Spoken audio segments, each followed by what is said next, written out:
Hello friends, good evening. मैं महेंद्र ठाकुर, स्वागत है मेरे चैनल पे आपका। और एक बात मैं हमेशा बोलता हूँ कि चैनल को लाइक किया करो यार, कमेंट्स वगैरह किया करो और शेयर करो अपने फ्रेंड्स के साथ, मेरी हेल्प करो थोड़ी सी। और हम लोग कर रहे हैं रिलेटिव प्रोनाउंस डिस्कस, इसको थोड़ा सा और आगे बढ़ाएंगे आज, थोड़ा सा और सीखेंगे इसके बारे में। जुड़े रहो मेरे साथ, सारी चीज़ें धीरे धीरे डिस्कस कर लेंगे, ठीक है ना। तो बिना टाइम ख़राब किए पॉइंट पे आते हैं। ये कुछ रिलेटिव प्रोनाउन है जो मैंने प्रीवियस लेक्चर में भी आपको इनके बारे में बताया था। इसको थोड़ा सा और बढ़ा लेते हैं। दैट के बारे में बता रहा था मैं आपको, तो इसको थोड़ा सा और सीखेंगे और इसमें थोड़ा और एक दो चीज़ें और ऐड कर लेंगे, ठीक है। तो जो दैट है, दैट मैंने बताया था कि जो लिविंग हो चाहे चीज़, चाहे वो लिविंग थिंग हो चाहे नॉन लिविंग थिंग हो, दोनों के लिए इस्तेमाल होता है। लेकिन दैट जब आता है तब दैट ही आता है। हालांकि हु और हुम भी लिविंग थिंग्स के लिए इस्तेमाल होते हैं, लेकिन जब दैट आता है तब दैट ही आता है। रीज़न मैंने बता भी दिया था प्रीवियस लेक्चर में। एक छोटी सी चीज़ ना, एग्जांपल लेने से पहले एक चीज़ मैं डिस्कस कर लूँ। देखो, द बॉय और दैट बॉय, ठीक है। द भी डिटर्मिनर है, दैट भी डिटर्मिनर है, इस नाउन के लिए इस्तेमाल हुआ है, ये भी इस नाउन के लिए इस्तेमाल हुआ है। द और दैट में जो फ़र्क पता क्या है, द जो होता है, देखो ये भी नाउन को स्पेसिफिक बना रहा है, ठीक है, और दैट भी नाउन को स्पेसिफिक बना रहा है, ठीक है ना। लेकिन द जो है ना थोड़ी वीकर फॉर्म होती है और दैट जो है वो थोड़ी स्ट्रॉन्गर फॉर्म होती है। बस इतना ही फ़र्क है, मतलब सेम ही होता है। द बॉय दैट बॉय, दोनों में बॉय का पता है हमें कौन से बॉय की बात हो रही है, तभी मैंने दैट बॉय द बॉय बोला, ठीक है। ये फ़र्क है बस थोड़ा। जब हमें स्ट्रॉन्ग फॉर्म इस्तेमाल करनी हो तो द की जगह दैट लगा लेंगे। हु इज़ द बॉय और हु इज़ दैट बॉय, दोनों ही डिटर्मिनर है। ये थोड़ी सी स्ट्रॉन्ग फॉर्म है, बस ये है, ज़्यादा कोई डिफरेंस नहीं है, ठीक है। बस इस बात को अगर आप समझ गए हो तो मुझे एक दो चीज़ें आपके साथ डिस्कस करने में आसानी रहेगी। देखो, एक सेंटेंस मैंने लिया, this is that, this is the same man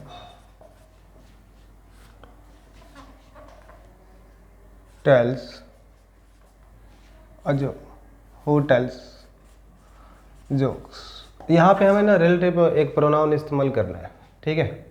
अब जो हमारा एंटीसीडेंट आया वो लिविंग है। लिविंग के लिए हम लोग दैट भी इस्तेमाल कर सकते हैं और हु और हुम भी इस्तेमाल कर सकते हैं। लेकिन मैन से पहले ना मैंने एक डिटर्मिनर इस्तेमाल किया, एडजेक्टिव द सेम, ठीक है। जब भी हम द सेम डिटर्मिनर इस्तेमाल करते हैं किसी भी नाउन के साथ, तो हम द सेम बॉय, हम स्ट्रेस कर रहे होते हैं, ठीक है, उस पर एम्फेसाइज कर रहे होते हैं। The same boy is the same boy, ठीक है। जब हमें बात को एम्फेसाइज करना है, जब हम बात को स्ट्रॉन्ग कर ही रहे हैं, तो जो हमारी स्ट्रॉन्ग फॉर्म है उसको लगाओ, फिर यहाँ पे दैट आएगा, हु नहीं आएगा, ठीक है।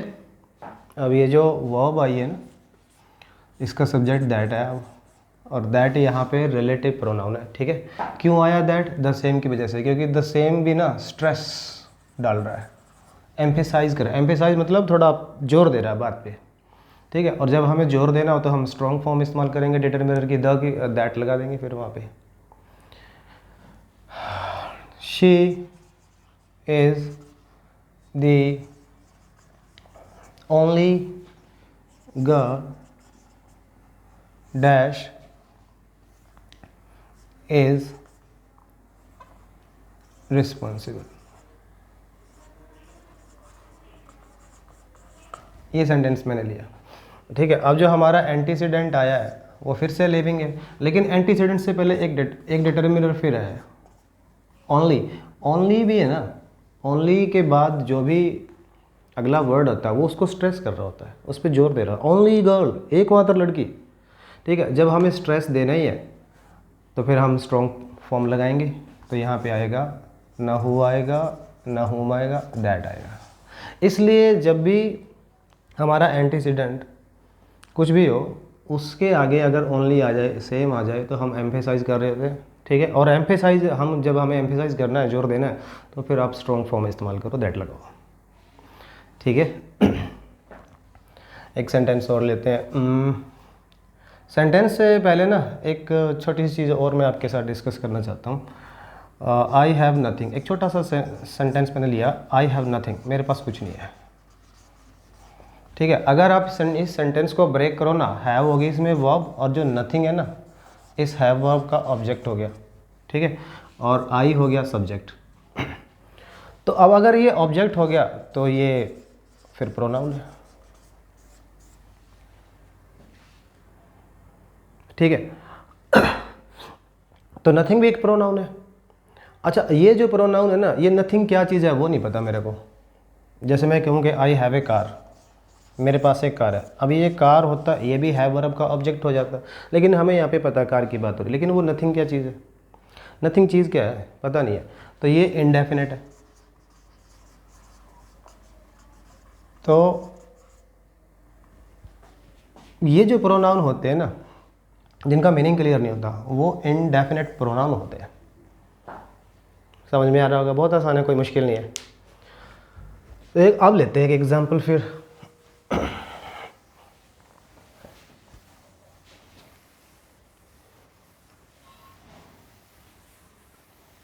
तो आसान है, कोई मुश्किल नहीं है, जुड़े रहो मेरे चैनल के साथ, देखते रहो, धीरे धीरे सीख जाओगे सब कुछ। कोई प्रॉब्लम हो तो पूछ लिया करो भाई। अब ये जो ना कुछ लिस्ट लिख रहा हूँ मैं, जैसे नथिंग, एवरीथिंग, समथिंग,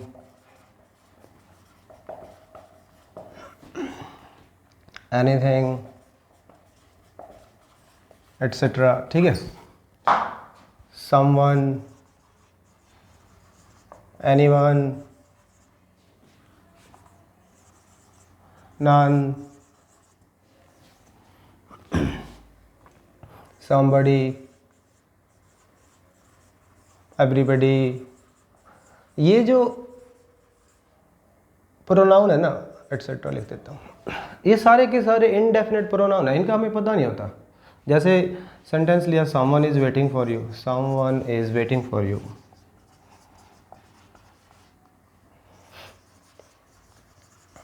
अब इस सेंटेंस को अगर ब्रेक करें तो इज वेटिंग तो होगी वर्ब, इज वेटिंग वर्ब का जो समवन करो यहाँ पे, someone is waiting for you. ठीक है, ये वर्ब होगी, इस वर्ब का सब्जेक्ट हो गया समवन। अगर ये सब्जेक्ट हो गया तो फिर ये नाउन प्रोनाउन में से कुछ रहा होगा, नाउन तो ये होता नहीं, फिर ये प्रोनाउन है। और प्रोनाउन कौन सा है पता नहीं, वो समवन कौन है जो वेट कर रहा है पता नहीं है, तो फिर ये इनडेफिनेट प्रोनाउन होता है। ये सारे के सारे हैं ना जो मैंने लिखे हैं बोर्ड पे, ये सारे इनडेफिनेट प्रोनाउन है। ठीक है, अच्छा, ये जो प्रोनाउन है ये तो लिविंग पर्सन के लिए इस्तेमाल होते हैं, और ये जो प्रोनाउन है ये सारे के सारे ये नॉन लिविंग चीज़ों के लिए इस्तेमाल होते हैं। बस इतना सा फ़र्क है ये सारे के सारे इनडेफिनेट प्रोनाउन। ठीक है, अब होता क्या है, जब भी इनडेफिनेट प्रोनाउन आता है ना, तब भी हम जो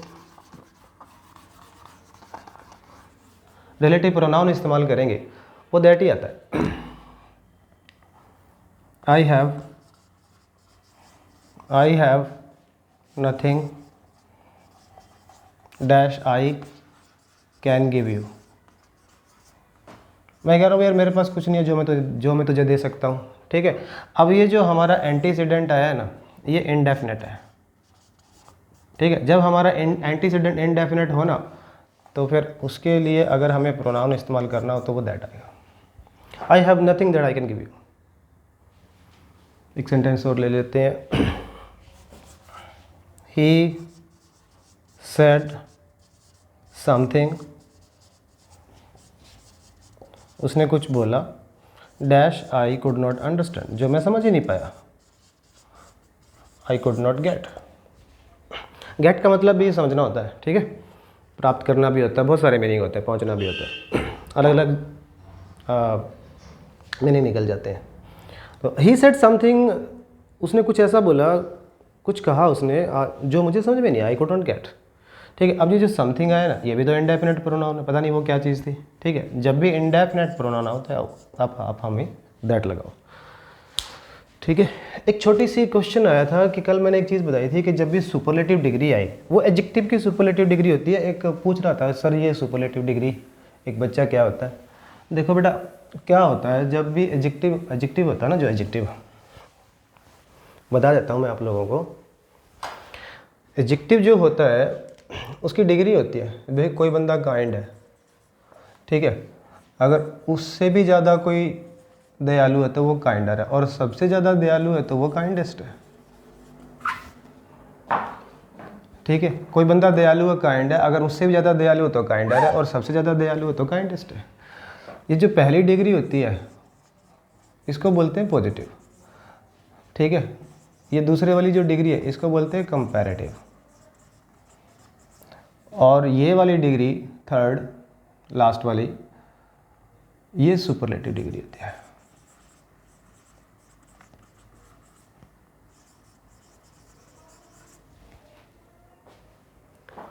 ठीक है, तो जब मैं एडजेक्टिव पढ़ाऊंगा तो इनको डिटेल में बता दूंगा। कुल अभी मैं आपको शॉर्टकट में यही बताना चाहता हूँ कि कोई भी एक सेंटेंस हो, एक एग्जांपल और ले लेता हूँ। Brave, braver, bravest. ठीक है, कोई बंदा बहादुर है तो ब्रेव है, उससे ज़्यादा बहादुर है तो ब्रेवर है, और सबसे ज़्यादा बहादुर है उसके जितना तो कोई बहादुर ही नहीं है, फिर वो ब्रेवेस्ट है। ठीक है, तो ये होगी हमारी कंपैरेटिव डिग्री, ये होगी सॉरी ये पहली डिग्री पॉजिटिव, दूसरी कंपैरेटिव, और ये सुपरलेटिव डिग्री होगी। सुपरलेटिव डिग्री की पहचान बताता हूँ मैं आपको। एडजेक्टिव के साथ EST लगा मिलेगा या बेस्ट मोस्ट लगा मिलेगा। ठीक है, वो सुपरलेटिव डिग्री होती है। जो भी जैसे ब्रेव है, ब्रेव के साथ लग गया ब्रेवेस्ट EST। ठीक है, और काइंड था, यहाँ पे EST लग गया काइंडेस्ट। अच्छा, ये भी मैं बता दूंगा कि आपको कब मोस्ट कब लगता है, EST कब लगता है। कुल मिला के आज इतना ही समझ लो। जब हम एडजेक्टिव का टॉपिक कराएंगे तो इसको डिटेल में डिस्कस करेंगे फिर कि EST कब लगता है और मोस्ट कब लगता है। जब भी अभी इतना ही कि किसी एडजेक्टिव के साथ EST लगा रहा है या उसके आगे मोस्ट लगा रहा है। जैसे कोई ब्यूटीफुल है, ठीक है, अगर उससे ज़्यादा कोई ब्यूटीफुल है तो मोर ब्यूटीफुल हो जाएगा, और अगर कोई सबसे ज़्यादा ब्यूटीफुल है तो मोस्ट ब्यूटीफुल हो जाएगा। ठीक है जी, अब देखो ये मोर आया कंपैरेटिव डिग्री, ये मोस्ट आया सुपरलेटिव डिग्री।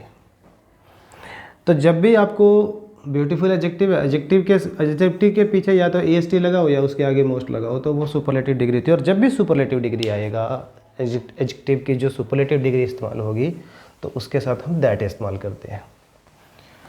तो ये था रिलेटिव प्रोनाउन के बारे में। मैंने एक थोड़ा सा जल्दी से समराइज़ कर देता हूँ। कल मैंने आपको ये बताया था, एक तो सुपरलेटिव डिग्री आ जाए, ओनली आ जाए, आज मैंने बताया द सेम आ जाए, इंडेफिनेट प्रोनाउन आए और इंटरोगेटिव प्रोनाउन आए, तभी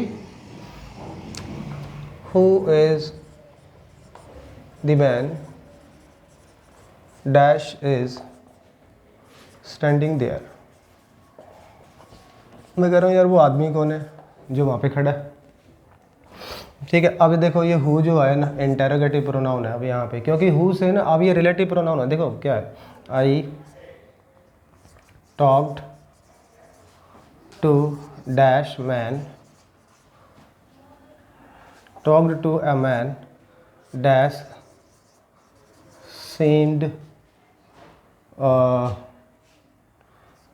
टू बी डिस्टर्ब्ड। भाई मैंने यार एक आदमी से बात करी जो थोड़ा ना डिस्टर्ब लग रहा था, परेशान लग रहा था। अब देखो यहाँ पे जो ए मैन आया है, यहाँ पे नाउन आई है, ये हो गया एंटीसीडेंट। अब इस मैन को हमें डिस्क्राइब करना है तो हमें एक रिलेटिव प्रोनाउन इस्तेमाल करना पड़ेगा। अब ये लिविंग है, ठीक है, और जो सीम्ड जो वर्ब आई है इसको सब्जेक्ट चाहिए तो मैंने यहाँ पे हु लगा दिया। अब ये जो हु है ना, इससे कोई क्वेश्चन स्टार्ट नहीं हो रहा, इससे रिलेटिव क्लोज स्टार्ट हो रहा है। देखो ये सारे रिलेटिव क्लोज जो होते हैं, रिलेटिव जो प्रोनाउन होते हैं वो रिलेटिव क्लोज बनता है उनसे, और रिलेटिव क्लोज है ना एडजेक्टिव क्लोज होते हैं सारे के सारे, ठीक है। ये पूरा की पूरा क्लोज इस मैन को डिस्क्राइब कर रहा है। जिस बच्चे को ना पता हो क्लोज क्या होता है, ये होता है सब्जेक्ट और उसकी प्रेडिकेट। बाकी मैंने इसको बहुत अच्छे से डिस्कस किया हुआ है मेरे बेसिक लेक्चर में, देख लेना जाके, ठीक है। तो ये सब्जेक्ट है और ये इसका प्रेडिकेट है, ये सब्जेक्ट है और ये इसका प्रेडिकेट है, ये क्लोज है, ठीक है। लेकिन जो रिलेटिव प्रोनाउन से जो क्लोज स्टार्ट होते हैं वो रिलेटिव क्लोज होते हैं, एडजेक्टिव क्लोज होते हैं, ठीक है। लेकिन अब ये जो मैंने ये वाला एग्जांपल लिया है, यहाँ पे हु से पहले कोई एंटीसीडेंट नहीं है, ठीक है, भी जिसको वो डिस्क्राइब कर रहा हो, ऐसा तो कुछ नहीं है। अब हु यहाँ पे इंटरोगेटिव प्रोनाउन है,